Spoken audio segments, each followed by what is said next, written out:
This is a truly amazing debate.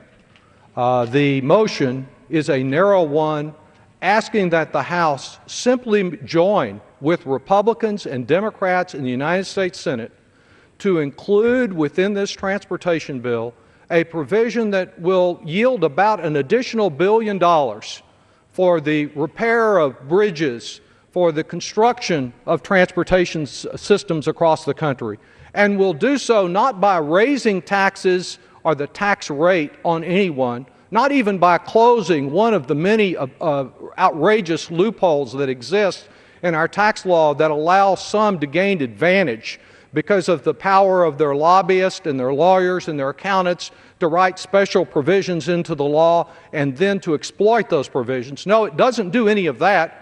It simply gives a tool to our law enforcement to enforce existing laws and to say that you cannot violate the law. Here is a way for the Treasury Department to enforce the laws effectively. And as the gentlewoman from Wisconsin pointed out, there is an infrastructure in place upon which this amendment properly builds, and which Senator Carl Levin, who is the author of this and who has been a national leader in fighting tax abuse, built on in including this in legislation that he and I have filed independent of this bill concerning Stop Tax Havens, the STOP Act.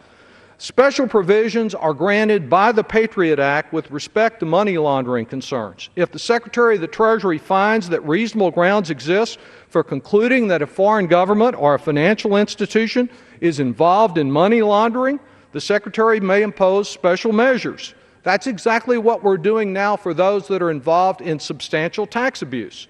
The Patriot Act has been used sparingly by the Treasury. It has not been abused.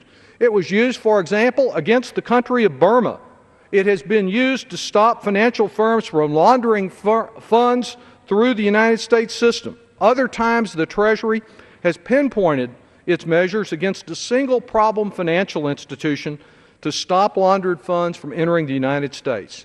The Stop Tax Haven Abuse provision that is included in this transportation bill and under consideration by the conference would empower the Secretary of Treasury to use the same type of tools it currently has to deal with those that significantly impede U.S. tax enforcement.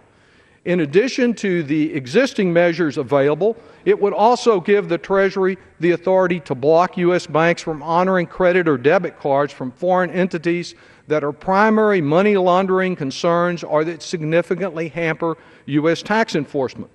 Because of these sanctions, the Treasury will have an added tool needed to end offshore tax abuses that allow tax cheats to profit at the expense of honest taxpayers.